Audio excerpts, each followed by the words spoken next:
This is Troy, your host. We are live and recording. Thank you very much, Troy. We do not have a member of the faith-based community here, although we always appreciate that. In lieu of our invocation, we'll have a moment of silence, if you'll join me.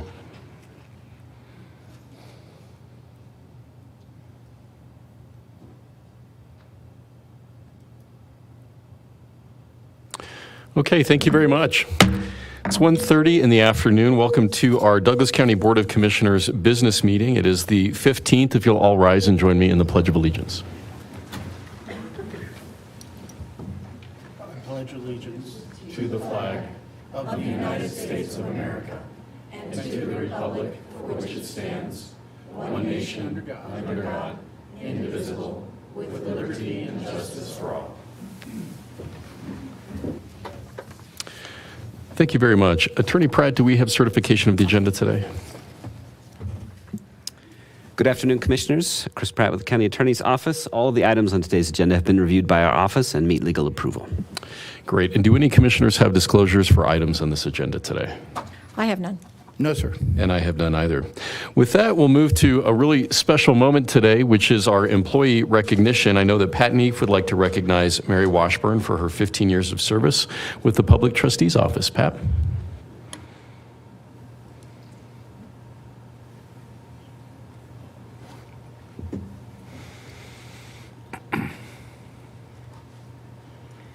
Thank you, Commissioners. Pat Neef, Staff, Treasurer's Office.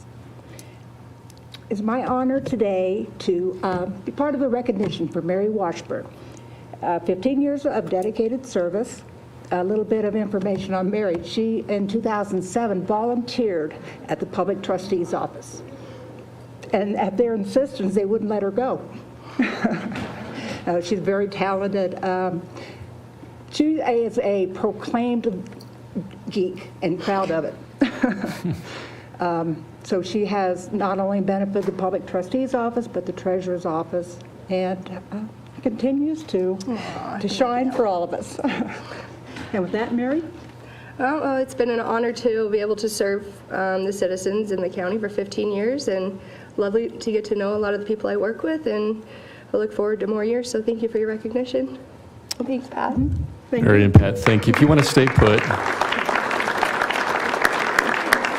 If you both want to stay put for a moment, let's give the Board of County Commissioners an opportunity to recognize you. Pat, They ran off. Mary. They didn't want to stay. Hey, Mary, come back. Mary, come back. I've got two people Mary that and want to Pat. say something to Both. you. You didn't think you were going to get off that easy, did you? I thought so. So I'd like to thank you, Mary. 15 years is quite a period of time. I'm sure there are things to you that have gone very quickly and things that you're thinking, oh my gosh, are we still here? No, So- definitely. Thank you for everything you've done for the county, and Pat, it's nice to see you here. I've been a good friend of Dave Gill's for many, many years, and that guy brags about every single one of you. Every time I see him, he tells me, I am so glad that I get to work with this group of people. Thank you. So thank you for making my friend happy. You're welcome. Thank you, Commissioner Thomas. Commissioner Teal? Well, I'll just echo, thank you for making our friend Dave Gill happy. He really enjoys the work, and the impression I've always gotten, he enjoys the work because it seems like you guys enjoy the work. It seems like, and by the way, when I took my dog Grendel in to visit you guys, boy, he thought you enjoyed the work too. You guys are a great team. Hey, Mary, thanks for sticking it out or for enjoying it for 15 years. But it's one of the real values that the people of Douglas County get is all of our staff teams that are made up of long-term people just like you, who accumulate skill, accumulate experience, and deliver that skill and experience for the people of Douglas County. So thanks. Keep at it. Thank you. Well, and I would just echo my colleagues that, 15 years is no small undertaking, and anyone that's able to bring Pat Neef to a tier is certainly significant in my mind. We know how much work you all put into the Treasurer's Office. I hear that often from Dave as well. And again, if you'll all just join me in a firm and rowdy round of applause for Mary. We appreciate it.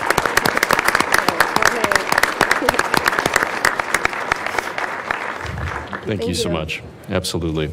You can make your escape now.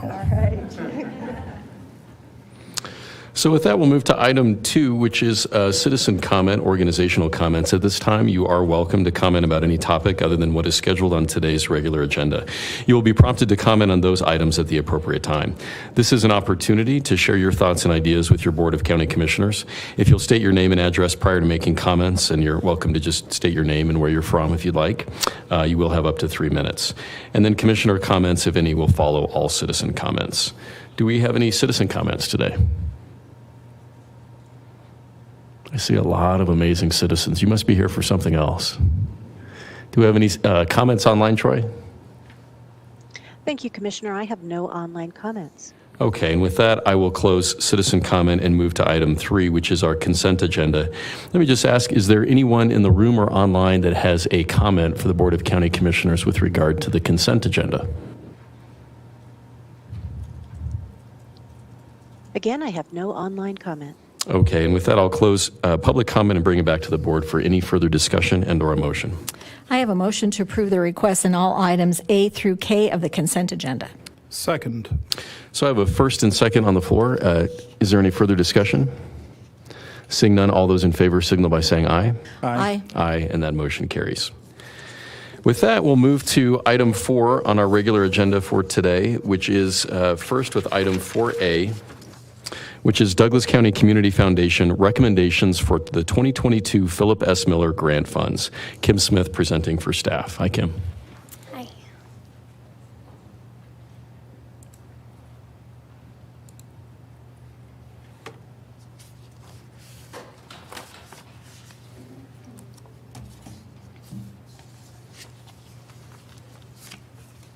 Good afternoon, Commissioners. Kim Smith representing staff.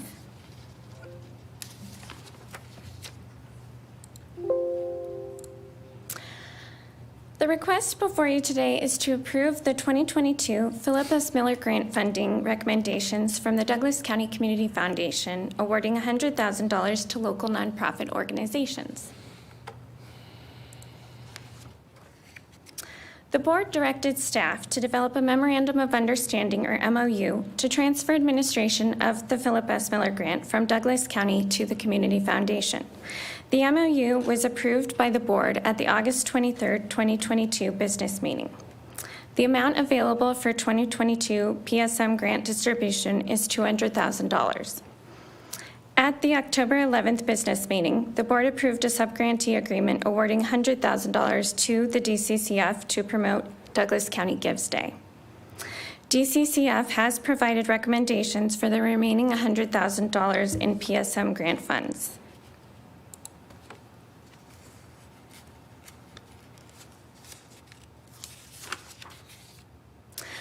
The DCCF recommended funding $57,000 for applicants providing safety net services or emergency assistance, medical programs, mental health and suicide prevention, youth programs, and services for vulnerable residents.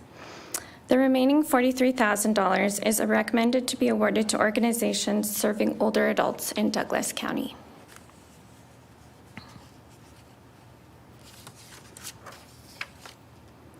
Staff recommends approval of the 2022 Philip S. Miller Grant funding recommendations from DCCF, awarding $100,000 to local nonprofit organizations as it complies with county approval standards and policies.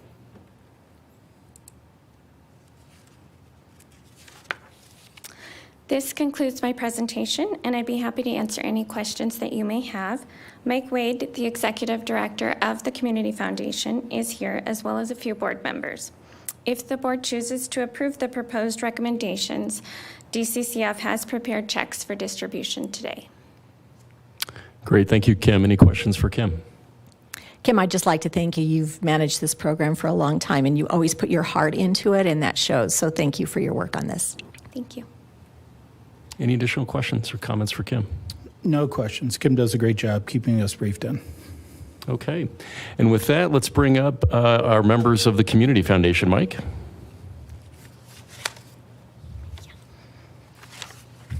Good afternoon, Commissioners. Hope everybody is doing well. It's an honor to be here with several of our board members from Douglas County Community Foundation. In fact, I would love for our board members to just stand up and be recognized real fast for the commission, if you wouldn't mind.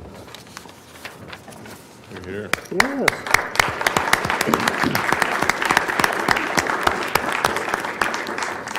As you guys are aware, the Douglas County Community Foundation exists to support and help the local nonprofit community in Douglas County thrive. Our charge is to make sure that not only the local nonprofits serving our residents in Douglas County have opportunities for grants through us, but that they also have the ability to come to us for advisory services to help them in a variety of capacities. But I will say today, with the addition of the Philip S. Miller grant funds today, it's exciting to say that in the last 12 months, when we get into December of this year, in the last 12 months, DCCF will have been able to grant out to the local nonprofit foundations here in Douglas County over $400,000. And it's an opportunity for us to help them provide the services they do to help those in Douglas County who need it. And we wouldn't be able to do it without the support of organizations like the county, our private individual donors, and our corporate donors as well. So thank you very much for this partnership. I will say in this process, staff has been an incredible resource to work with on putting together this grant program, and I look forward to serving you guys going forward with this and helping those organizations in Douglas County thrive. So I'm here for any questions you might have. Thank you so much for that, Mike. Any questions for Mike? You know, I have no questions for Mike. I mean, Mike, thanks so much for bringing this idea to us. You know, I mean, there were so many discussions that we had about this process, about going ahead and turning over the Philip S. Miller funding to DCCF. And I mean, I think about what Douglas County was at the time Phil Miller, planned maybe planned his death, but definitely planned on what to do with the fortune that he had amassed that was considerable. Maybe not Wall Street kind of fortune, but considerable for what Castle Rock was, what Douglas County was at the time of his passing. And, community foundations were just starting out at that time.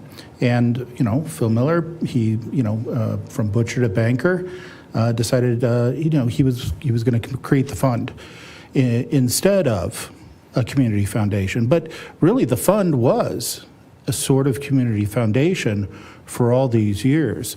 So, I mean, personally, I think it's like peas and carrots that the county should turn it over to the community foundation in order to, really create that ecosystem in the nonprofit community. We're one of the richest communities, wealthiest communities, I suppose, in the country.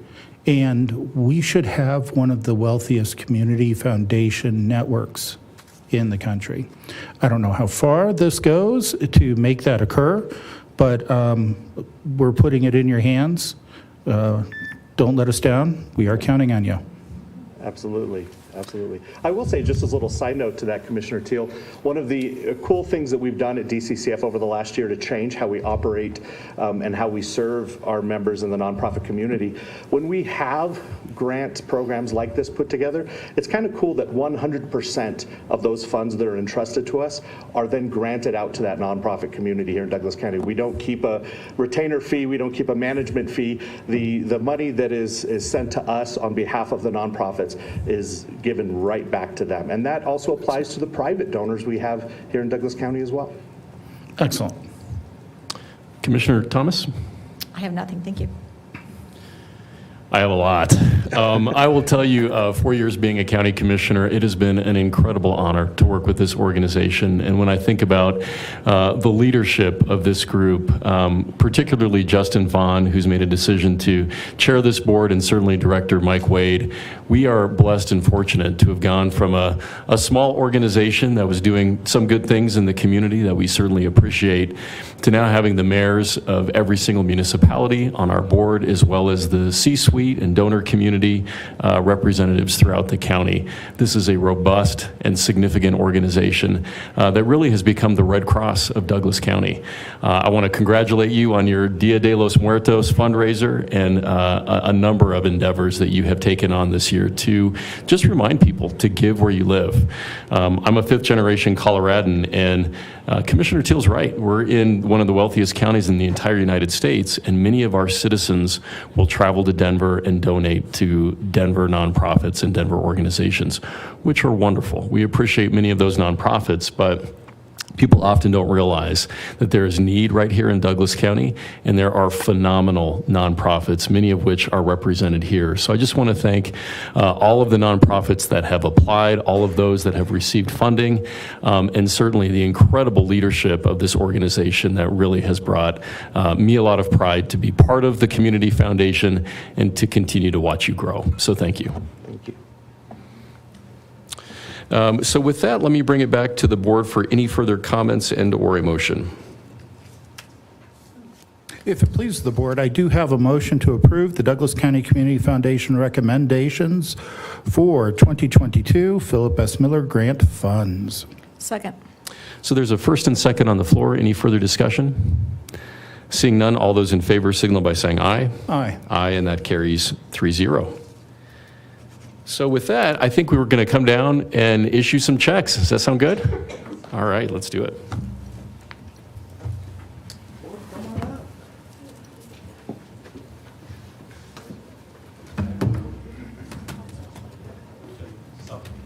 We've been summoned.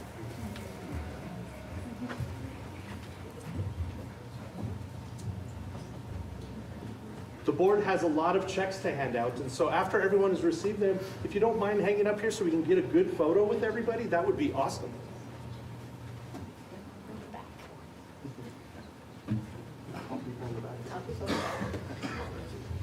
Absolutely. Bridge of Hope. Anyone from Bridge of Hope? And be aware, commissioners, I did receive several phone calls from some of our nonprofits that they had medical emergencies and other things happen today, so some might not be here to receive their checks. Okay, Yeah, give them to me and I will mail them up to them.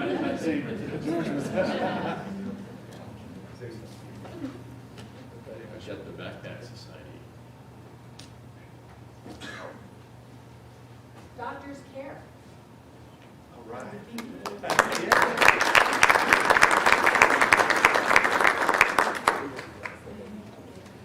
Catholic Charities of Central Colorado.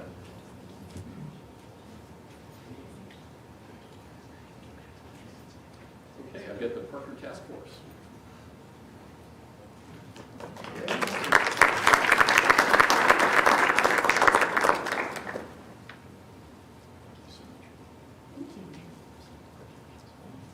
The 18th Judicial District Juvenile Assessment Center.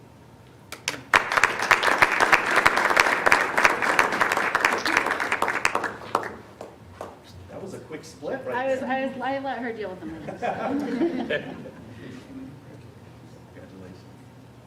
Church of the Rock.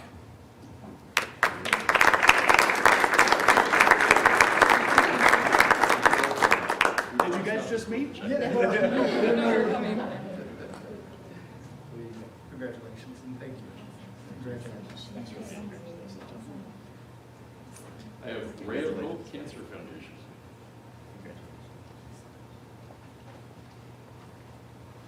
How about Manor Resource Center?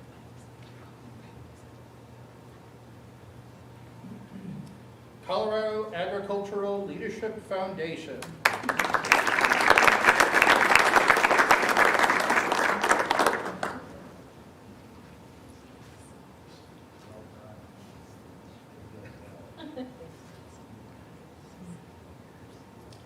I have the St. Vincent de Paul Ave Maria Conference.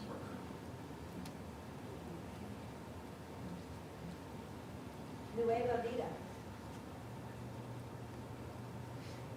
Colorado State University Foundation.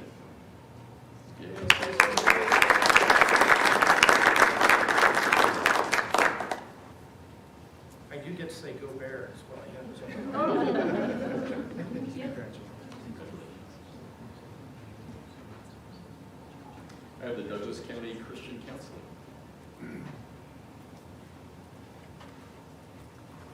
Purple Lotus Warrior Yoga. Help and Hope Center.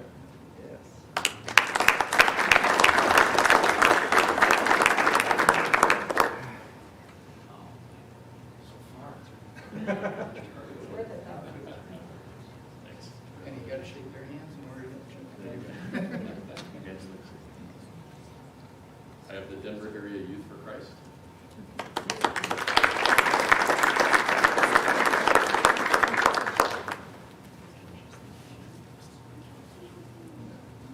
So this one is special to me. Thank you. I have a small nonprofit. I raise money for suicide prevention for kids. My nonprofit is called the Night at the Corner. And since I was a corner, I've been raising money for this group. Is anyone from Second Home Fund? Oh, yay!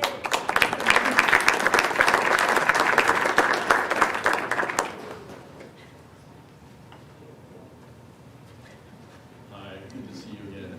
I'm gonna call you out. We got to spend some time together with you and your husband, my wife and I. We were at the Denver Kids Gala, and so you're doing double duty both here and supporting kids throughout the region. So, didn't see it. Yeah, absolutely. Colorado Horsepower.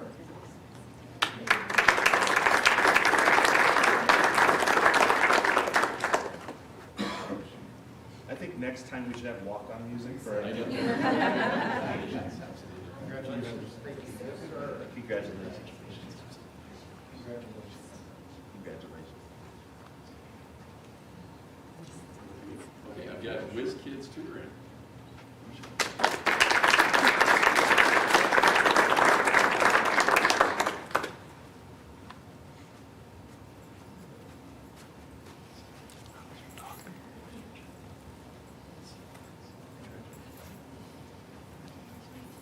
Youth Sing.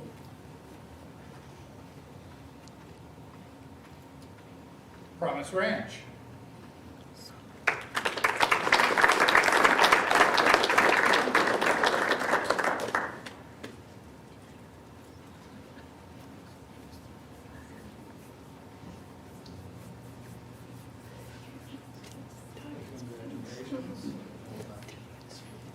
Good job.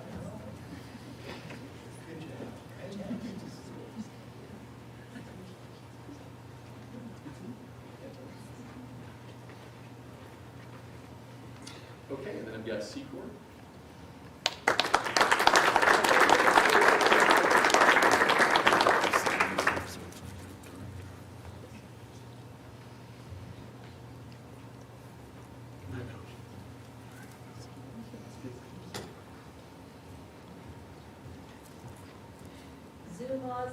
Zuma's Rescue Ranch.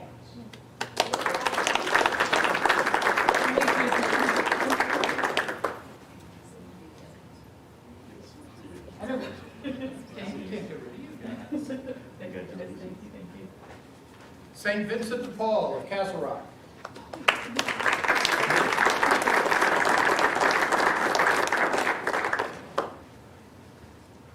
Thank you and congratulations.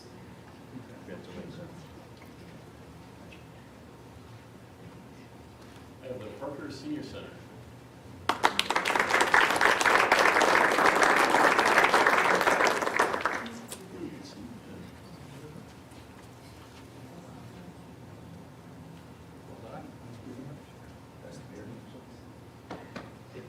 Highlands Ranch Metro District.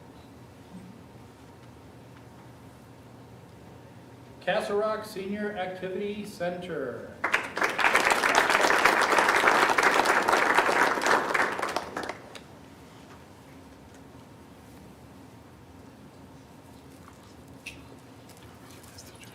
Looks like I can't get away from giving you guys jobs. And this one's near and dear to my heart. We've been going there for about 2 decades now. Cherry Hills Community Church. I know where to find this. Aging Resources of Douglas County.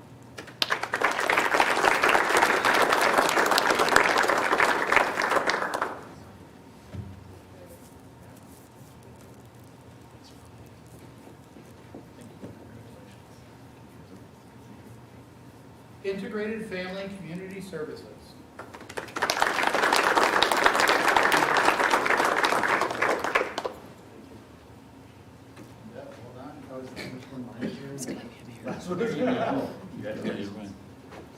That's everybody. Thank you so much. Let's all head over for a photo. Yeah, can we have everyone so we can get the Douglas County logo behind it too? And commissioners, it'd be great if you wouldn't mind holding the big check. If everyone could come behind them. Pile in. Like we were in middle school again, you know, tall in the back.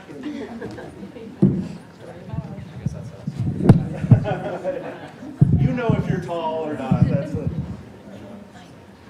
We actually get some more people kind of get on this side.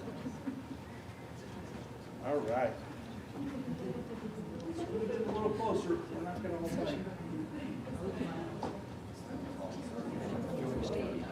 You don't get to hide behind Oh, I'm that. not going down. I'm moving around too. I want to make sure everyone else gets in first.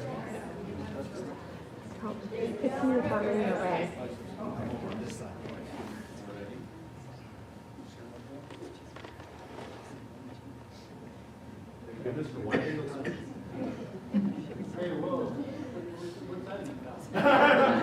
I'm speaking from experience. I'm not.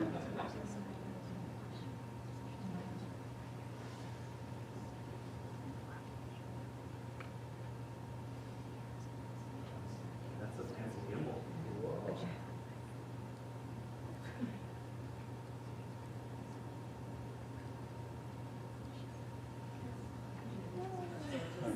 Keep smiling. Do you want to take a I know, right? How do we look? Oh, that's better. All right, on three. 1, 2, 3. And then do one more here for safety. And on 3, 1, 2, 3. Now wait, everyone do a funny face or something. Get your hands in the air. Do like super excited and happy, funny ears, whatever. This is the fun time. And we do a funny one too if you guys want to. On 3, 1, 2, 3. So thank Okay, you. mine is for a reel, so if you guys just want to wave at the camera.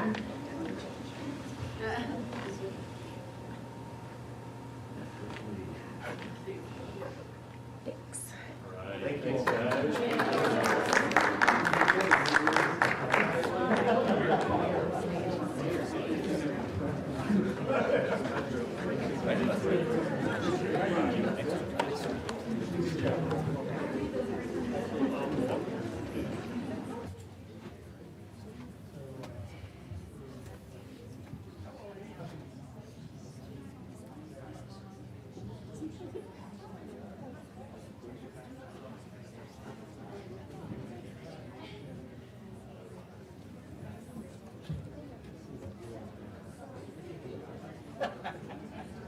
He's been working on it since May. Laura doesn't like this coming.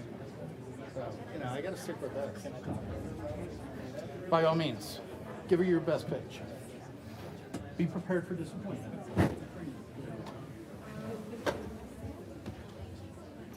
Well, that's the deal. He said he's been working on it since May. So there you go.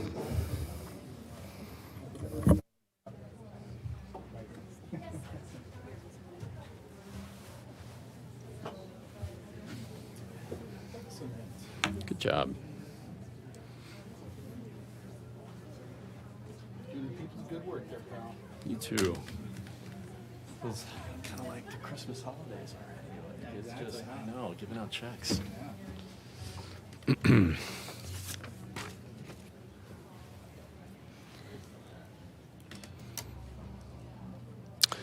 Okay, thank you everybody for indulging us as we gave out a few checks. It's always a special time of year when we have an opportunity to do that. We'll move to our item 4B, which is a resolution amending the sales tax resolutions number R994-099, R-995-099, and R-995-100 to adopt additional exemptions effective January 1st, 2023. Helen Kellogg presenting for staff. Hi, Helen. Hi, Helen Kellogg for Finance Staff. In accordance with Article 26, Title 39 CRS, as amended, the Board of County Commissioners desire to incorporate the new exemptions that have been put in place by the state of Colorado.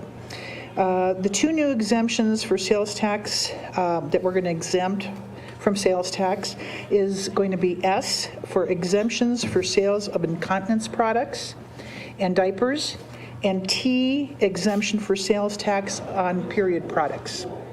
And this would become effective as of January 1st. If you have any questions for me, it's pretty simple. Fairly straightforward. Helen, I wonder for the benefit of the listening public, although we may not have a lot of that, if you want to just provide for the record maybe some of the background associated with this. Some of this background is, well, number one, with all the costs going up and everything, a lot of families who have children and that, with the price of the products themselves going up so high, they are also wanting to go ahead and since it's a necessity, that they're wanting to exempt it at the state level. Douglas County follows suit with pretty much a lot of these. There's not a true huge financial impact for us to not have that revenue from those products, but yet it helps our elderly community in regards to like the incontinence products, and especially for the families with children that are still in diapers, and when you consider their year and a half worth of time that they're having to put that into them. So it's just a way to be able to help out families and elderly as to what their needs are going to be either currently or in the future. And again, because there is a minimal impact in sales tax revenues from these products, we felt that this would be something that would be good for us to support our community and our residents. Helen, thank you for that. And I think we're always so cognizant of your efforts in the community, particularly with those in dealing with the Ukraine crisis. That was really phenomenal. Every time I see you, I always think about your big heart. So thank you for that. Any questions or comments for Helen? I have none. No, sir. Okay, and I have none either. So with that, let me open it up for any citizen comment. Is there any citizen comment either in person or online with regard to this item, 4B? Yes, ma'am. If you want to just come up to the podium and state your name and where you're from for the record. I'm Jill Roman. I'm the Douglas County Coroner, and I'm dealing with dementia in our family. And dementia creates incontinence. And incontinence is a very big issue with these people. And I have been trying to supply these products for quite a while. And I just want to say thank you. Oh. Also to the Native American community for the Menses. I want to say thank you. Thank you. Great. Any additional citizen comment, either in person or online? Commissioner, I have no online comment. Okay. And with that, I'll close citizen comment and bring it back to the board for any further discussion and or a motion. I have a motion to approve a resolution amending sales tax resolutions number R994-2099, also R-995-099, and R995-100 to adopt additional exemptions effective January 1st, 2023. Yeah, I think it's a good idea. I mean, these are necessary products. Does it perfectly equate to food, which we have a long history in Colorado of exempting? Perhaps not, but it's a necessity. So with that, I'll support the motion and second. Okay. We've got a first and second on the floor. Any further discussion? I'll just add that I'm always in favor of a tax cut, and if this provides some tax relief for our citizens, particularly those that would benefit from that, then I would certainly support it. All those in favor signal by saying aye. Aye. Aye, and that carries 3-0. Thank you, Helen. Thank you. So with that, we'll move to item 4C in our regular agenda for today. 4C is an amendment to the contract with the Colorado Department of Human Services Office of Behavioral Health for the Senate Bill 137 State American Rescue Plan Act County-Based Behavioral Health Grant Program to fund a dedicated case manager and peer recovery coach dyad to support the community response team and care compact programs. The purpose of this amendment is to replace exhibits A, C, and F and add exhibits B1. The total contract amount from the date of execution through June 30th, 2023 is $236,801 with a local fund match of $247,086. Laura Cinconi presenting for staff. Hi, Laura. Good afternoon, Commissioners. Thank you, Laura Cinconi for staff. So a bit of background refresher on Senate Bill 21-137, the Behavioral Health Recovery Act, from which these grant funds are from. This bill did a couple of key things. It established a legislative interim committee called the Behavioral Health Transformational Task Force, which was charged with issuing a report and recommendations to the General Assembly and Governor about policies and strategies to create transformational change in the state's behavioral health continuum using money that the state received from the Federal American Rescue Plan Act. This bill also allocated $100 million for near-term behavioral health system improvements. Staff from County Administration and Human Services collaborated with our Community Mental Health Center, All Health Network on an application for the county-based behavioral health grant program, which was an allocation of $9 million of the $100 million. Ultimately, 16 counties, including Douglas, were awarded, and 13 counties, as part of 2 regional applications, received funding through this grant. Douglas County was awarded $236,801. And this grant terminates at the end of June next year. We identified a local county match of $247.86, and the board approved this contract at a business meeting on April 12th earlier this year. So with this funding, the county has worked with All Health Network to hire and embed a case manager and a peer team. We refer to this team as the dyad, and they have worked themselves into the CRT and Care Compact program infrastructure. So this team went live in August of this year. So in the short amount of time that they have been active within these 2 programs, they have served 11 unique clients of the Care Compact program. And just a reminder for the board, the folks that are within the Care Compact program have complex mental, behavioral, and developmental disability needs. They often have a number of different systems of care involved in their day-to-day care. And they also tend to have instability in meeting basic needs, and the Care Compact helps fulfill their whole person care. So the dyad has really helped the Care Compact increase capacity to provide nimble, responsive, community-based care for these individuals. And some examples of what they've been able to do in the last couple of months: they have facilitated long-term housing solutions. They have helped clients get into competitive dual diagnosis treatment programs. They have assisted individuals with applications for Medicaid, food assistance, disability. They have supported clients in increasing their level of care, so as needs increased, advocating for clients to increase level of care or the number of interactions they have within the Community Mental Health Center staff. They have transitioned clients from jail to sober living. They have also helped clients with major life transitions. We had one individual who had to vacate their apartment relatively quickly, so the dyad helped them pack their belongings, secure storage, get a hotel stay temporarily while the next apartment was being prepared. They've taken folks grocery shopping, transported to healthcare appointments. So they really are very flexible in what they're able to help individuals with. In addition to funding this dyad, we've also set aside some discretionary funds to help clients address barriers to care. So that could be covering a copay if an individual doesn't have the funding to pay for that. But it could also just be funding to support basic needs. And so far, we've used just over $2,000 of those discretionary funds to help individuals. So this graphic is just showing how and where the dyad fits into the continuum of the care compact.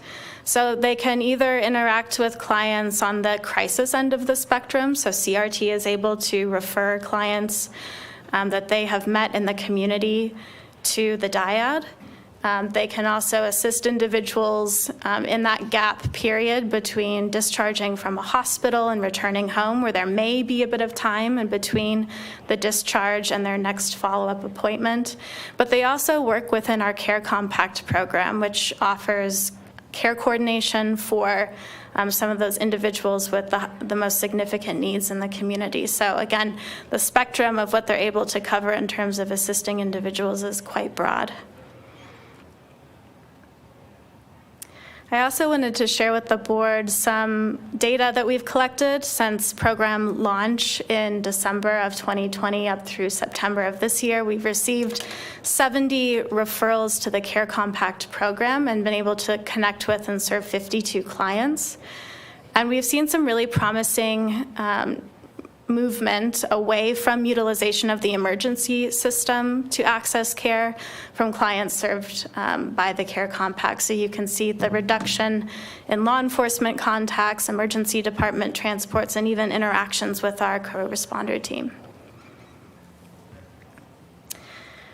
As for the contract amendments, as Commissioner Layden mentioned, we're looking at some adjustments to Exhibits A, C, and F, and the addition of Exhibit B1. The most significant update to this contract has been replacing the Office of Behavioral Health with the Behavioral Health Administration. So prior to July 1st, the Office of Behavioral Health was the administrator for this grant. As the Behavioral Health Administration launched on July 1st, they have taken over that administration. So we're clarifying language in the contract to reflect that implementation of the BHA. And then the Exhibit B1 is an update to the budget. Our unused funds from state fiscal year 21-22 were rolled over into 22-23. So this new budget is a cumulative total contract amount. But other than that, no changes have been made that would impact the way that we have been utilizing this grant or would use the funds moving forward. So the request would be to approve the amendment to the contract with the Colorado Department of Human Services Behavioral Health Administration. I'm happy to answer any questions you may have. Thank you. Laura, thank you so much for that excellent presentation. Any questions for Laura Cinconi? I have none. No questions. You know, I don't have any questions, but I continue to be just so impressed by the level of work and dedication and commitment that you and your team have to mental health in this community. It's not only become a really significant regional model, but it's really permeated the entire state in terms of really effective treatments and opportunities to actually reduce our costs in this area, whether it's law enforcement or DA's budgets, certainly in the emergency room departments. I mean, we're really seeing a lot of efficacy here, and I think this board likes to invest in programs and in projects that have a great return on investment, and this is certainly one of them. With that, let me open it up for any citizen comment. Is there any citizen comment regarding this item 4C?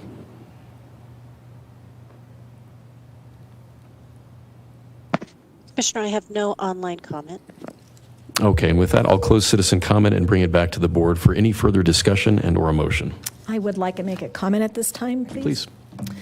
So Laura, I would like to thank you and Maggie for all the work you've done on this project. I've seen both of you grow so much with what you have done for our citizens. For those of you who don't know the history, in January of 2014, Douglas County had a really sad homicide-suicide I was the coroner then, and I was involved in that case, and it was just so sad to learn all the details of what happened. And after that happened in 2014, Douglas County said, we are never going to let this happen to another citizen again. And Barbara Drake did a lot of research. And then when I became a commissioner in 2017, in May of 2017, the first community response team launched. And I was so amazed at the work that the county had done between that tragic situation in 2014 and then launching the community response team. And now the county, especially with the help of ARPA dollars, has grown the community response teams, the CARE Compact, the DIAD, all the various programs. And I know that you all have won a national award for your program. And I know that other commissioners ask me what is going on and that you talk to other counties. So you are leading the way in the county, in the country, in Douglas County, in the state, with helping people find those really critical services that for years have been really not included. Many healthcare policies didn't have mental health services. And so our jails filled up. It became a criminal justice problem. So I really see that what you are doing and helping our citizens with have such an important and profound difference in the quality of life. Because we know that when a rock drops into a pond of water, there's this ripple effect, and that when you help a person with mental health issues, it affects their support system in the entire community. And I could talk forever about success stories you have shared with us, and I'm sure there are a whole lot of success stories that you know that we don't know yet. And so I absolutely support what Dr. Barofio has done with all of us, and this is just another step in that project, so thank you. Thank you, Commissioner Thomas. Further comment? You know, I just, coming on to the Health and Human Services side from the Castle Rock Council, I mean, this was definitely the new part of the new job. And at the same token, it's, you know, the development of the CRT teams, working with our police to provide those clinical resources instead of having them become judicial matters, criminal justice matters, was something that has impressed me for years. So I have actually been pretty critical of the state's behavioral health administration, its formation, its transition from the office to the administration, and it heartens me that we seem to be, we've cracked the code to take all the good intentions and to take the funding that's available and turn it into real viable results. And so with that, I'm more than happy that if it does please the board, I do have a motion to approve an amendment to the contract with the Colorado Department of Human Services, Office of Behavioral Health for the Senate Bill 137, State American Rescue Plan Act County-Based Behavioral Health Grant Program to fund a dedicated case manager and peer recovery coach DIAD to support the community response team and CARE Compact programs. The total contract amount is $236,801 with a local fund match of $247,086. Second. So we have a first and second on the floor. Any further discussion? I also just wanted to recognize Maggie Cooper from staff, who is also here. You guys are really a formidable team. All those in favor signal by saying aye. Aye. Aye, and that carries 3-0. Thank you very much. So with that, we'll move to item 4D, which is a resolution assessing a share of the estimated whole cost of certain improvements made in the Douglas County, Colorado Local Improvement District, number 1801, Sageport, 2018, to each lot or tract of land in the district, and prescribing the manner for the collection and payment of the assessments. Douglas County project number CI 2018-012. Dan Roberts presenting for staff. Hi, Dan. Good afternoon. Dan Roberts with Department of Public Works. We're going to end the day on a bang. An engineer talking about accounting. I know Commissioner Teal likes my dry style of delivery, so you're in for a treat today, Commissioner Teal. So this resolution assesses a share of the whole cost of the Sageport 2000 LID to the 14 property owners that are included in that LID. The total project cost was a little bit over $2 million. The total expected construction cost of this project is $1.727 million. The county paid for the initial $300,000 of design costs up front before the LID was formed, so that $300,000 is not part of the consideration today. So the total expected cost of $1,727,903 is about $123,422 per lot for those 14 lots. The amount to be assessed for each lot is $60,000. Douglas County is paying the overage amount of $63,422 on this project. Through October 20th, 2022, which is the date that the last bills were paid on the project, Douglas County had expended a total of $1,283,788 of that estimated project cost. So that amounts to an actual expenditure through October 20th of $91,699 per lot for each of those 14 lots. Expenditures to date include a portion of the construction management, the electric main line, which we pay for in advance, the gas main line, again, which we pay for in advance, the water, sanitary sewer, and a portion of the roadway. The majority of the remaining work on the project, which will be about $444,000, has been completed and will be expended by the end of this month. The construction contract is with Elite Service Infrastructure. The project is nearly complete. The curb and gutter has been installed. The pavement is complete. The sanitary sewer is complete. The water line is complete, and the storm culverts are complete. There are some remaining punch list and grading items that we need to get finished up this week and next week. And then the gas main installation is under a separate contract with Black Hills Gas. That's scheduled to begin the week after Thanksgiving and should be completed by the end of this year. The schedule for the electric installation has not yet been set. It's a separate contract with Core. We're finalizing an easement that's required before we can set that schedule. And right now we anticipate that the electric main installation will be done the end of January, the first week of February 2023. So building permit applications can be submitted for the adjacent lots once will serve letters can be provided by the Perry Park Water and Sand District. So those will serve letters will be available following the resolution for bill of sale to transfer the ownership of the water and sanitary sewer improvements from Douglas County to Perry Park Water and Sand, and that will be presented to the board at the next board meeting on December 6th of this year. So as soon as that transfer occurs, then those well-served letters can be provided to the property owners. I want to talk briefly about assessment payment options. So the property owners have the following options to pay for this assessment. They can choose to prepay the full share of the assessment, which is $60,000, plus a 1% treasurer's collection fee of $600 within 30 days of this passing this resolution. Or they can choose to make installment payments over a period of 10 years at an interest rate of 4.58%, and that also includes the treasurer election fee on top of that.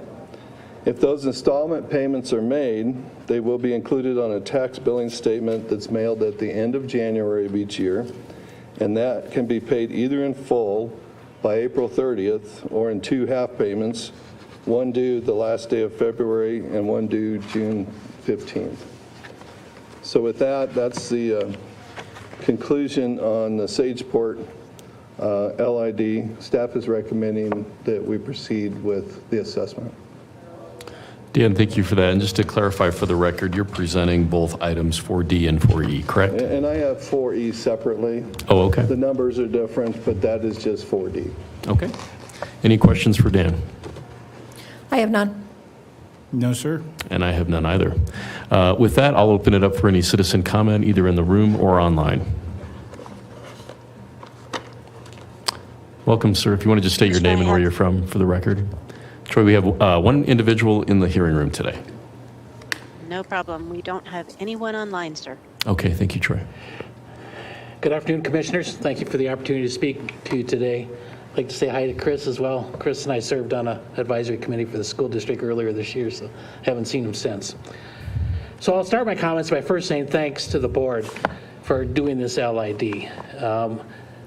Although it's not been as pleasant or as great an experience as some of the past LIDs, I really feel it's the only way that individual property owners in the county would be able to perform a project like this and get those lots available for people to build on. I know because of my involvement in Perry Park Water and Sand District, there are some other projects moving forward over there now, but it's one individual owns 12 lots, or there's two people that have gotten together to develop 6 lots, and so they're proceeding without the county supporting an LID project as probably would have been done in the past. So without your support of this 14 lots, those people that live on that street or hope to live on that street would have never been able to build. You may remember when I first spoke at the public hearing for this LID, I did not speak in favor of it. I was the one that opposed it. I think my wife and I probably were the only two that voted against it when we had the election. And then, what's transpired since then. We purchased those lots. My name, again, I probably didn't start out by saying James Morris. I live at 691 Kenosha Drive. So I own 2 lots up on Poncha Road. Those 2 lots are literally right up behind my house. So I am a property owner up there for the purposes of 2 lots. So again, my wife and I probably were the only 2 people that voted against this, but then, everything that's transpired, I think we've probably turned into, or we have turned into proponents for the other landowners to give them the opportunity to build up there and enjoy the great area that we live in Sageport over there outside of Larkspur. So again, thank you for that opportunity. We've received our letters, notice of this hearing, as well as notice of the assessment. What I'd like to bring forward is that it's to my understanding that the county has never before assessed an LID before it was actually computed. So in this case, again, it's not a normal situation because of the county stepping up and supporting the LID to the tune on the Sageport side of roughly half of the total cost. So this effort to promote the assessment for the property owners, because you've already spent the amount of money that the property owners will be supporting. The rest of it is the county's responsibility. I just again raise that this is something that hadn't been done before, and I guess I thought, we had the understanding that the assessment wouldn't be completed until the project was actually done. So we're, in favor of the project at this point. We would like to prepay our assessments, but as the county, with other bills that you may have, you wouldn't want to prepay it until it was actually due. And so that's my request is, treat us as fairly as you have everyone else with LIDs and allow this project to finish up. Thank you. Great. Thank you, sir. Thanks, Dan. Any additional citizen comment? Okay, seeing none, I'll close citizen comment and bring it back to the board for any further discussion and or a motion.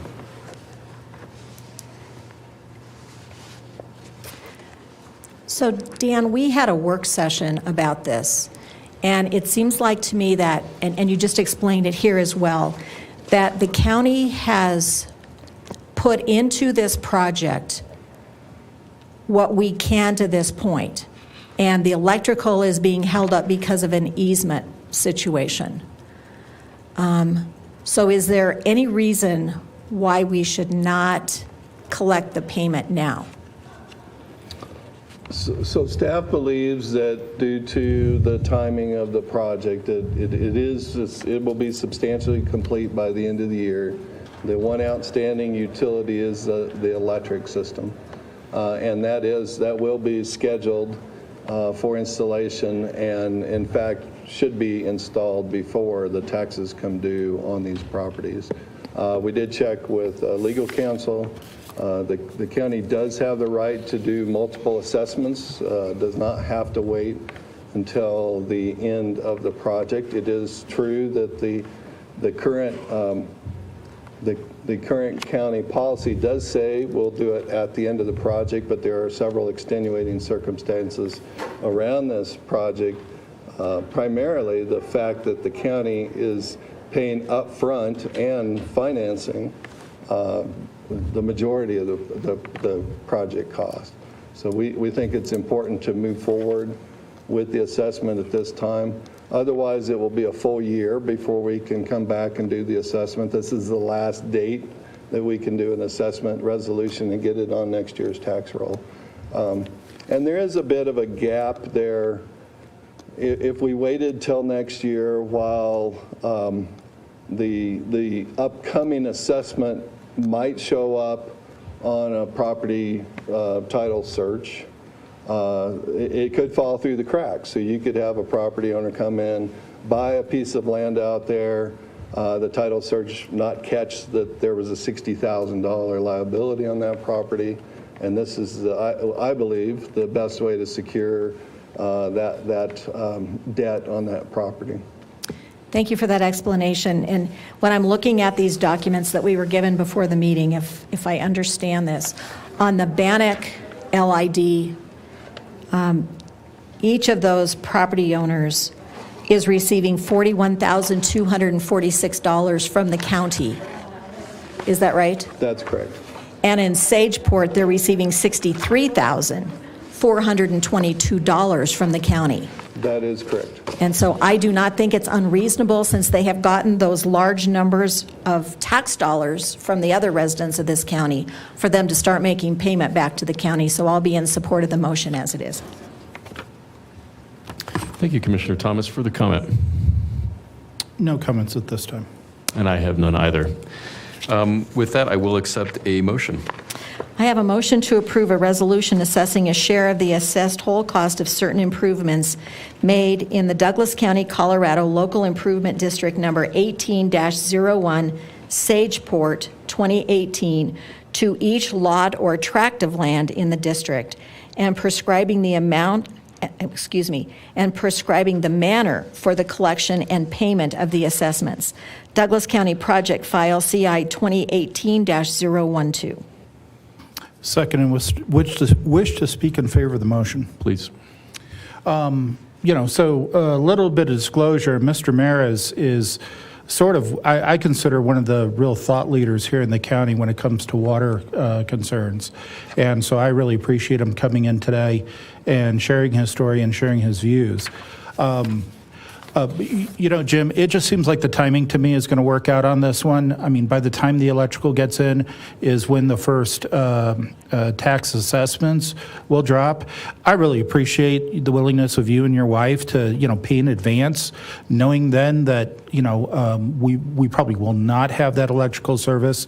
But at the same token, building permits can be taken out in order to start it. And I know, sure, a lot of contractors like to have the plugs already in to facilitate the use of electrical tools on any kind of building. But in this case, I feel like we're stuck at a calendar feature, which I hope nobody minds me saying this. I hope you don't mind me saying this, Dan. We've sort of had a lot of getting stuck on calendar features when we've talked about this process. And I'd really hate to be sitting here being able to, allowing another calendar feature to hold up the rest of this process. And then full well knowing, I do believe in the LID process. I think if there's any county left in on the Front Range of Colorado that should have this local improvement district capability, it should be us. It should be Douglas County. This should be the place where you can come, you can find a piece of land that you really got to go soup to nuts on, not as a developer, but as an individual with your neighbors. And so I really support it. The flip side of that coin is, of course, that when the people's money is used and a commitment is made to reimburse the people of Douglas County, we still do have to follow through. So I do appreciate, Jim, you bringing bringing forth your argument here. It wasn't much of an argument. I thought they were very considerate comments. But I'm very much in favor of this motion and moving forward and completing. And I actually think the timing of when the tax assessment occurs will be, I think it'll be the people who own those properties will be able to start achieving the value that they wish to from those properties once the tax assessments begin. So I speak in favor of the motion. Thank you, Commissioner Teal. So we have a first and second on the floor. Is there any further discussion? Seeing none, all those in favor signal by saying aye. Aye. Aye, and that carries 3-0. So with that, we'll move to our final item on today's business meeting, which is item 4E. And that is a resolution assessing a share of the estimated whole cost of certain improvements made in the Douglas County, Colorado Local Improvement District number 19-01, Bannock 2019, to each lot or tract of land in the district, and prescribing the manner for the collection and payment of the assessments, Douglas County project number CI 2019-022. Again, Dan Roberts presenting for staff. So in the interest of time, I'll abridge this one. It's a very similar situation. A primary difference is the project total cost is slightly lower at $1,293,000. Of that, the construction cost is $1,012,463. There are 10 properties on this LID. So the total project cost, estimated project cost is $101,246 per lot. Again, the total assessed amount that the county is moving forward with is $60,000 per lot, and the county is paying the overage amount of $41,246 per lot. The construction is slightly ahead on this project. The paving was completed a couple weeks ago. The gas main installation will be complete this week. The electric installation, again, under a separate contract with Core Electric, is scheduled to begin the week after Thanksgiving, and installation of the lines should be done by mid-December, followed by installation of the equipment in early January. Okay, thank you, Dan. Any questions for Dan? I have none, thank you. No, sir. And I have none either. With that, I'll open it up for any citizen comment, either in person or online. Yes, sir, if you want to come to the podium and just state your name and where you're from for the record. Hi, my name is Ben Carlson. I'm one of the property owners on Bannock. I just request, Dan, could you please summarize? I arrived at 2:30. That's what my letter said it was, and I didn't hear the Sageport discussion. So if we can get a quick summary. If there's any easement concern, I know I heard something about an easement concern with Sageport, and I don't know if there's any concern with Bannock. And sorry, I apologize. We can certainly entertain. This is now the time for just citizen comments. So if you had a comment for the board. I was just asking for a summary of what the Sageport discussion was. I didn't want to. You said in the interest of time for the Bannock that you was going to go faster. I didn't hear the Sageport discussion, so I want to hear what was discussed. Well, that's all recorded and online for you, sir. We do have to move forward with our citizen comment for those that are here. So did you have any additional comment for us? My notice said it was at 2:30 that the Bannock discussion was going to happen? Nope. So 2:30 is our land use meeting and public hearing. Was it in the letter? Yeah. Okay. So there may have been Dan, do you want a to? letter of notification to them. Well, let's clarify that. Was there a notice to citizens saying that this would be heard at 2:30? That was my understanding, and that was reviewed. I would have to see if that was this was a one-off to this particular citizen, or if that was something. It does state in the letter that Ben received that the hearing was scheduled for Tuesday, November 15th at 2:30 p.m. Okay, so that's inaccurate, and that's our bad. Sir, thank you for bringing that to our attention, and now I'm concerned that notice was improper for this hearing. I would ask Dan, would this throw the timing off if we were to continue this particular item, since we know that this one, and we can check with the other one as well to make sure that the notice was proper on both? Would that throw the issue off if we So I were to believe postpone this this? is the last date that we can do this resolution and meet the tax roll requirements of the Treasurer's Office for the next tax initiative or the next tax assessment. So then I would put the question to the board to decide how they would like to proceed. There is obviously a chance here that this was not a one-off and that there may have been other letters to residents that had the wrong time on them. I don't believe that's the case, but I cannot be sure here on the dais in front of you right now. So there's a chance if we went forward that could be a challenge to the decision that was made, which could the effect of that would be to postpone the decision until proper notice had gone out, or you can choose to postpone it yourself now and continue this item, in which case it would have the same effect of postponing the assessment into the next year. Well, it's disappointing that the notice went out incorrectly, and that's unfortunate. Mr. Carlson, you're correct. Thank you for bringing that to our attention. I think for the purposes of efficiency, and it's better that the notice was 2:30 and not an earlier time. Let me just ask, for all those that are here in the gallery today, how many of you, by a show of hands, are here to either hear this item or wanted to provide testimony? If you could raise your hand. Okay, so quite a few. And then, do we have any online, Troy? No, sir, we do not. No, sir, we do not. Chair. Okay, yeah. May I ask, poll the participants in the room again. Can we ask for a difference between who's here for Bannock versus who is here for Sageport? All those for Bannock, if you could raise your hand. And those here for Sageport. Okay, I would just obviously notice, looks like it was incorrect for both of these. However, it is past 2:30, and we are only taking up consideration of Bannock at this time, and we have not yet made a decision on Bannock.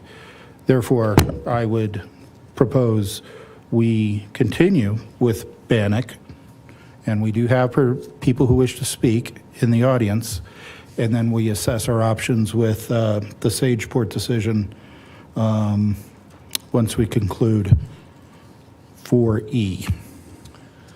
Further discussion on this? Well, I think Commissioner Teal has a good suggestion that we go ahead and do Bannock because we started it after 2:30. And then after that, could we go back and do Sageport again? Yes, I believe you could revisit that decision and get public input and see if that changes the decision. Okay. Okay. So I'm hearing my board, and I think I'm in agreement there. Let's go ahead and continue with item 4E. And then at this point, Dan, if you want to provide a summary of that for the citizens that are here for this.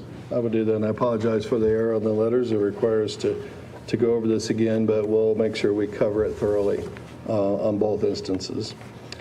So this resolution that's being presented assesses a share of the cost of the Bannock 2019 LID to the 10 property owners included in the LID.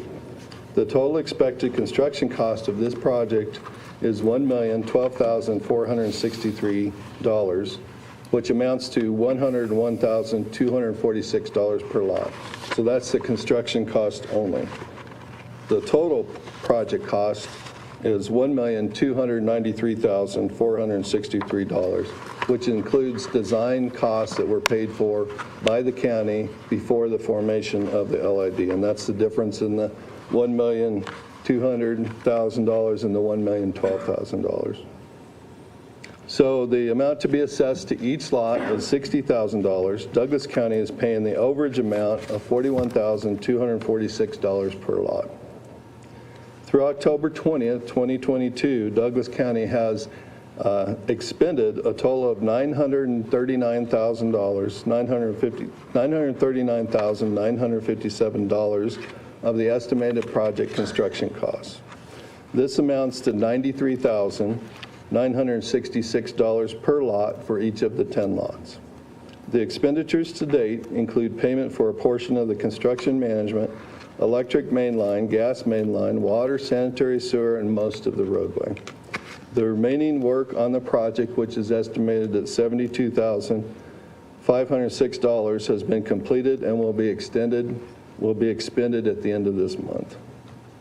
The county construction project under contract with Elite Service Infrastructure is complete. Storm culverts, water main and service lines, sanitary sewer main and service lines, curb and gutter, and paving are complete. The grading on the project is also complete. Gas main installation under a separate contract with Black Hills Gas is underway and is scheduled to be completed this week. The electric installation under separate contract with Core Electric is expected to begin the week after Thanksgiving. Installation of lines will be complete by mid-December, followed by the installation of the cabinets in early January. Building permit applications can be submitted for the adjacent lots once will-serve letters can be provided by the Prairie Park Water and Sand District. Will-serve letters will be available following the resolution for bill of sale to transfer the ownership of the water and sanitary sewer improvements from Douglas County to the Prairie Park Water and Sand District, which is planned for the regular board meeting on December 6, 2022. Property owners have the following options to pay the assessment. Property owners can choose to prepay the full share of the assessment, which is $60,000 plus 1% treasurer's collection fee of $600 within 30 days of passage of this resolution, or property owners can pay in installment payments over a period of 10 years at an interest rate of 4.58% and also including the treasurer's collection fee. If installment payments are made, they will be included on tax billing statements, which will be mailed annually in late January, which can be paid either with a full payment due by April 30th or with half payments due the last day of February and then on June 15th.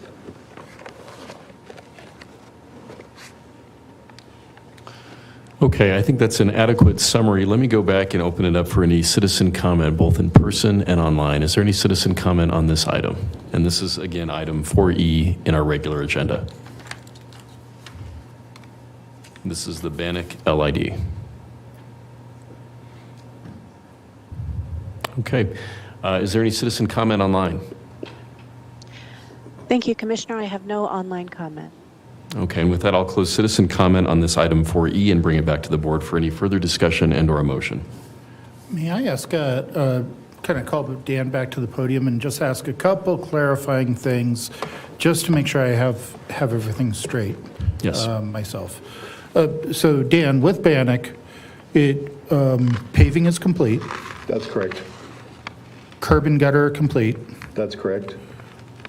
Water installation complete. That's correct. We expect, tell me again when we expect gas to be completed? So the gas should be complete this week. Okay. And the last utility to be installed is the electric service. Electric service. Do we have a reasonable expectation of when that could be complete? Yeah, so we have had the pre-construction meeting for the electric service. The initial crew comes in and puts the lines in that connect to the cabinets. Those lines were scheduled to be installed in mid-December, and then another crew comes in and puts in the cabinets, and the cabinets will be installed in early January. Okay, so in terms of timing, the residents who, the property owners whom wish to develop within 30 days do have an option to pay in full the assessed the assessed levy. That is correct. They can choose to prepay the full amount of $60,000. And then what is the timing when they can pursue building permits on these pieces of property? So will-serve letters are required from the Prairie Park Water and Sand for the sanitary and the water, and that has to be submitted along with the building permit application. So on December 6th, we do the bill of sale and transfer of ownership. Typically within 1 to 2 weeks after that, Prairie Park accepts that and will provide will-serve letters. So before Christmas, property owners will be able to apply for their building permits. Okay, so on the prior issue, Mr. Maris, who spoke on the Sageport issue, talked about the concern of being given a tax bill prior to work fully being completed. For me, I felt there was a reasonable expectation of timing, particularly if the property owners availed themselves of the capability to take installment payments on their property taxes. Property taxes go out at the end of January, meaning there would be a reasonable expectation that they could be developing those properties by the end of January. And then, of course, they have the capability of splitting their tax bill, property tax bill, which is pretty common here in Colorado. So it sounds to me, particularly with Bannock, we have a reasonable expectation that these property owners can be taking advantage of the value of the land by the time that tax bill comes in, based on the timeline you've outlined. That's correct. On both projects, the will serve letters are available at the same time. It's just the actual ability to connect to electric is going to be later for those properties that are on Sageport than what are on Bannock. Okay, in Bannock, we're expecting, we think we have a reasonable expectation by early January. That's correct. They should have electrical. Yes. Okay. Thank you, Chair, for letting me work that through. Absolutely, Commissioner Teal. Further questions or comments for staff? I have none. Okay, I have none either. I will accept the motion. If the please the board, I do have a motion to approve a resolution assessing a share of the estimated whole cost of certain improvements made in Douglas County, Colorado, Local Improvement District Number 19-01, Bannock, 2019, to each lot or tract of land in the district, and prescribing the manner for the collection and payment of the assessments, Douglas County Project Number CI 2029-022. And just to And I clarify, I think that's 2019. If you'll accept a friendly amendment. Thank you for the correction. Amendment accepted. Okay. Second. So we have a first and second on the floor. Any further discussion? Seeing none, all those in favor signal by saying aye. Aye. Aye, and that carries 3-0. So just for the purposes of clarifying for the record, it was brought to our attention that item 4D was improperly noticed as being heard today at 2:30. It was actually being heard today at 1:30. That's when this meeting began, although it wasn't that long ago that we did hear item 4D. For the purposes of correcting the record and ensuring that citizens have an opportunity to hear and participate in that item, I'm going to open it up for the board to discuss how they would like to proceed on this item 4D. If I recall my Robert's Rules of Order properly, and I might not, but we have not adjourned the meeting, so we can reconsider the agenda item. And I believe, Commissioner Thomas, if this sounds like a course of action that sounds reasonable to you, ideally you would make the motion to reconsider it. I will be happy to second such a motion to reconsider, and then we could, again, for the purposes of receiving citizen comment, and we could go through it again and reconsider the vote. I don't know if that's my recollection of Robert's Rules of Orders, but I turn to the county attorney for advice on if that would be legally sufficient. That would be legally sufficient. I see no reason why you could not proceed in that manner. So then the proper verbiage is for me to ask to reconsider item 4D, which is the Sageport item. So I'll make a motion to reconsider item 4D. I will second. So there's a first and second on the floor. Any further discussion? Seeing none, all those in favor signal by saying aye. Aye. Aye, and that carries 3-0. Dan, if we'll back up to 4D and reconsider that item, please. All right, thank you. This resolution assesses a share of the cost of the Sageport 2018 LID to the 14 property owners included in the LID. The total expected construction cost of this project is $1,727,903, which is $123,422 per lot. The amount to be assessed to each lot is $60,000. Douglas County is paying the overage amount of $63,422 per lot. Through October 20th, 2022, Douglas County has expended a total of $1,283,788 of the estimated construction costs. This amounts to $91,699 per lot for each of the 14 lots. Expenditures to date include payment for a portion of the construction management, electric main, gas main line, water, sanitary sewer, and a portion of the roadway. The majority of the remaining work on the project, estimated at $444,115, has been completed and will be expended at the end of this month. The county construction project under contract with the lead service infrastructure project is nearly complete. Storm culverts, water main and service lines, sanitary sewer main and service lines, curb and gutter, and paving are complete. The remaining grading work and project punch list items are expected to be complete this week and next. Gas main installation under separate contract with Black Hills Gas is scheduled to begin the week after Thanksgiving and should be completed by the end of the year. The schedule for electric installation under separate contract with Core Electric is on hold pending acquisition of an easement from an adjacent property owner that is being finalized this week. Best estimate for installation of electric main line is the last week of January, the first week of February 2023.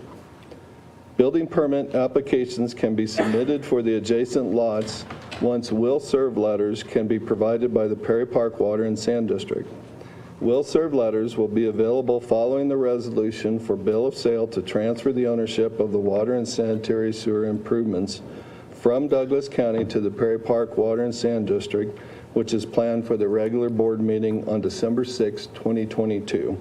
So again, to reiterate, building permits can be applied for probably just before Christmas of this year. The property owners have the following options to pay the assessment. Prepayment of the full share of the assessment, $60,000 plus a 1% treasurer's collection fee of $600 within 30 days, or in installment payments over a period of 10 years at an interest rate of 4.58% and also including the treasurer's collection fee. If installment payments are made, they will be included on tax billing statements mailed annually in late January of each year, which can be paid either with a full payment, which is due by April 30th of each year, or with half payments due the last day of February and then on June 15th.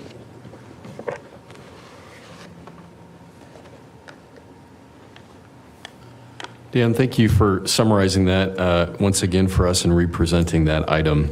Let me ask if there's any questions for staff.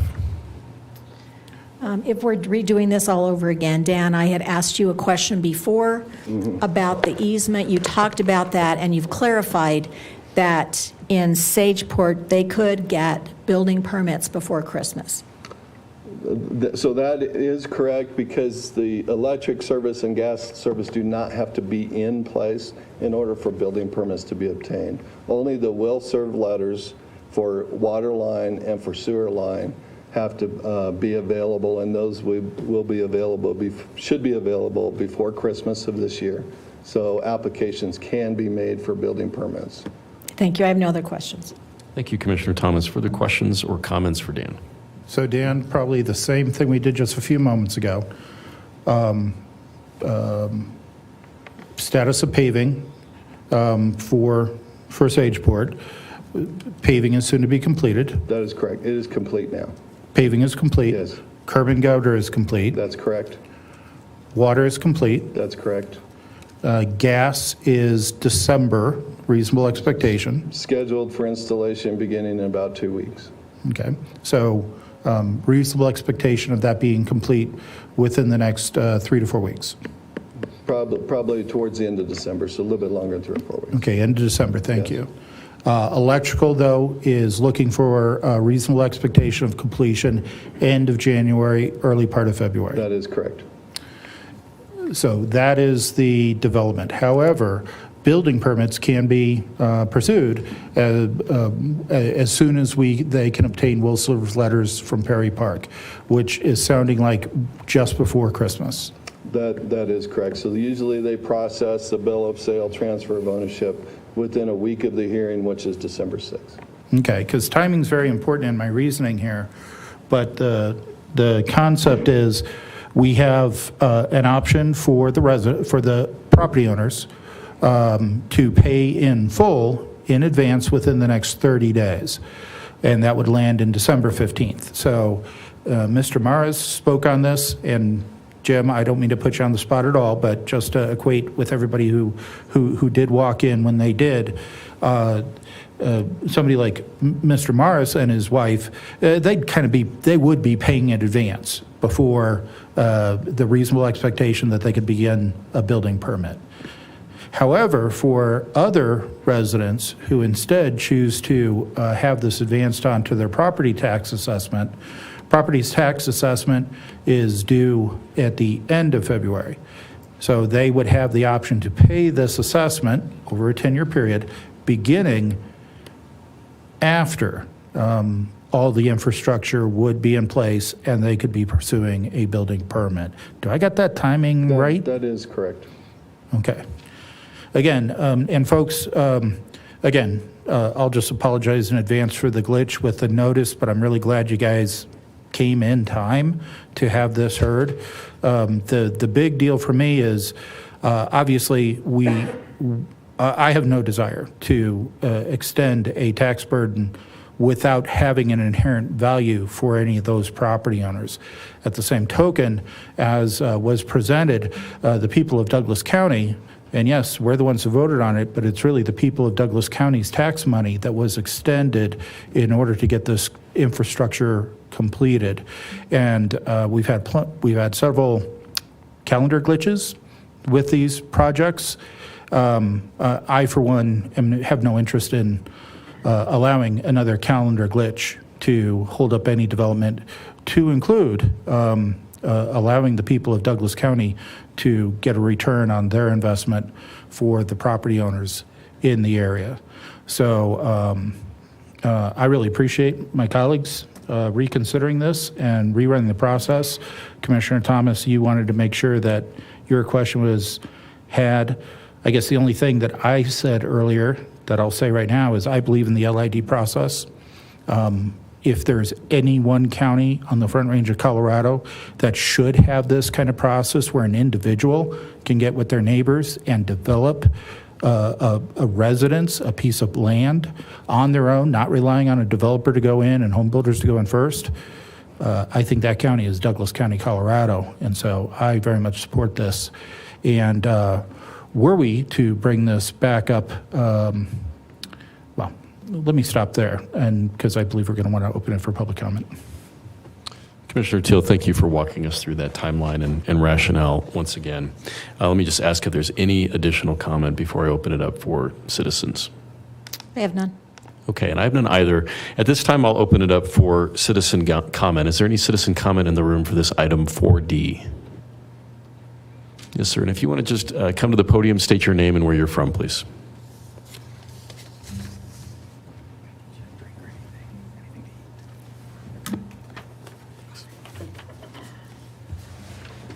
So my name is Dave Gardner, 23420 East Rocking Horse Parkway in Aurora, which is in Douglas County. And I have a question more than a comment. The question is say somebody would want to pay off this LID assessment in full, but not by the December 15th deadline, say sometime in the upcoming year, say June of 2023. How is that payoff going to work? Is it prorated to that date, or is that year fully paid in full as far as interest? How is, if somebody wants to go ahead and take care of getting that assessment off the books and further interest, how is that taken care of if it's not within this next 30-day period? Thank you. Thank you for that. So now is the time for public comment. We'll gather all of your questions or comments and answer those at the end from staff. Thanks. Any additional citizen comment or questions? Yes, sir. Welcome back.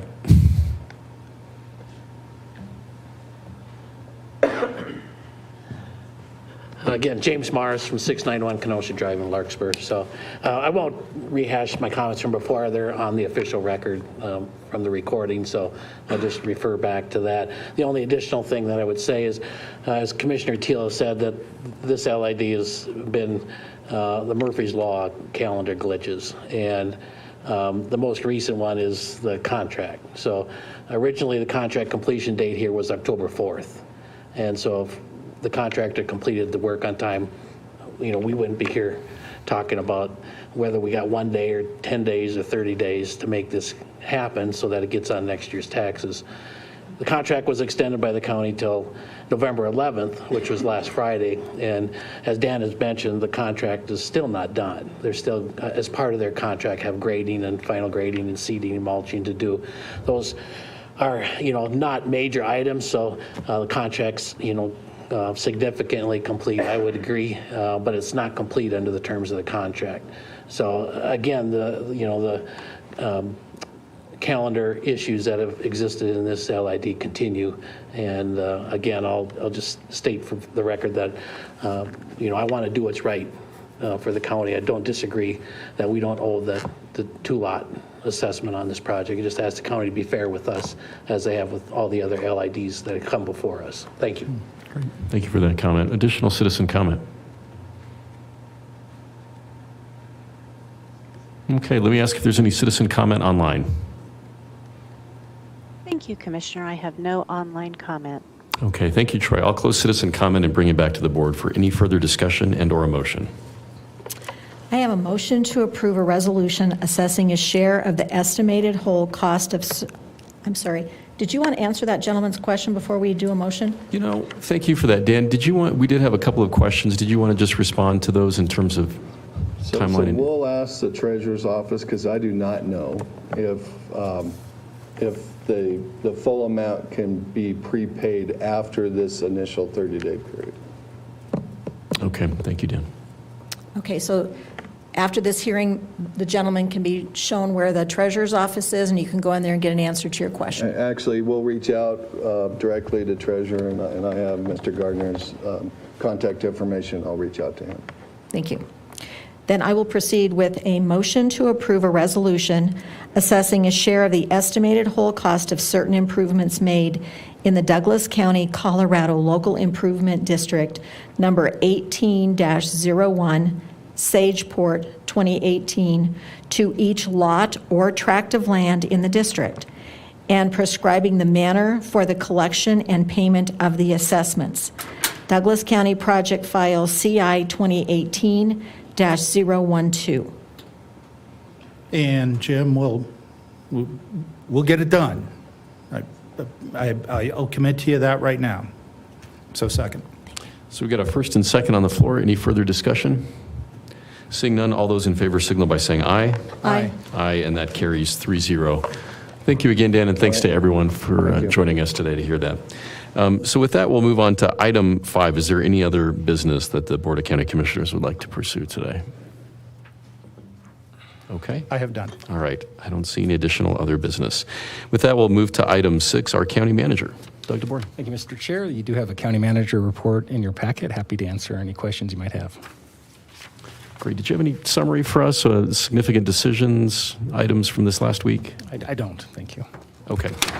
So with that, we'll move to item 7, commissioner comments. Any commissioner comments?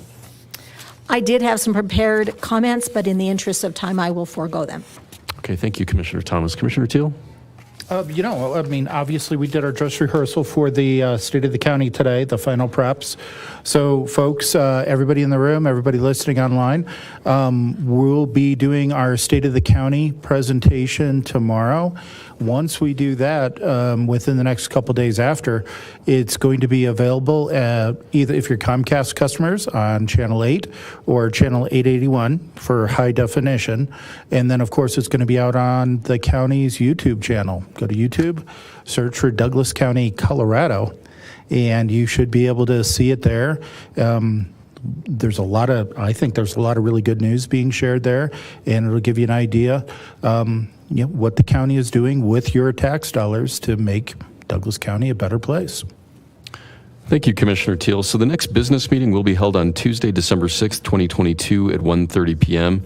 I'm going to go ahead and adjourn this meeting. We're a little bit overdue for our land use and public hearing, which was scheduled to be at 2:30. We'll take a 5-minute recess and commence at about 3:15. Thank you very much.